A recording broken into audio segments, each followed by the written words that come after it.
বোনেরা, বিড়াল যে ঘরে বাচ্চা প্রসব করবে, বুঝে নাও সে ঘরে খুব দ্রুত রিজিকে বরকত আসবে, আর কখনো রিজিক স্বল্পতা হবে না।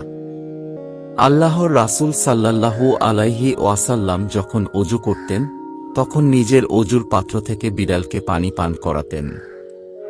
রাসূলুল্লাহ সাল্লাল্লাহু আলাইহি ওয়াসাল্লাম ইরশাদ করেছেন, শুধুমাত্র বিড়ালকে কষ্ট দেওয়ার কারণে এক বনী ইসরায়েলের নারীকে কবরে আযাব দেওয়া হয়।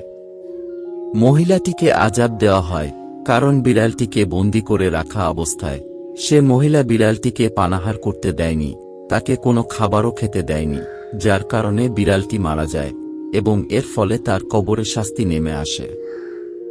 এ হাদিসের ব্যাখ্যায় ইমাম কুরতুবী রহমতুল্লাহ আলাইহি বলেছেন, বিড়াল পালা ও বিড়ালকে বেঁধে রাখা জায়েজ আছে, যদি তাকে খানাপিনা দেওয়ার ব্যাপারে ত্রুটি না করা হয়। একদিন তার মনিব তাকে হযরত আয়েশা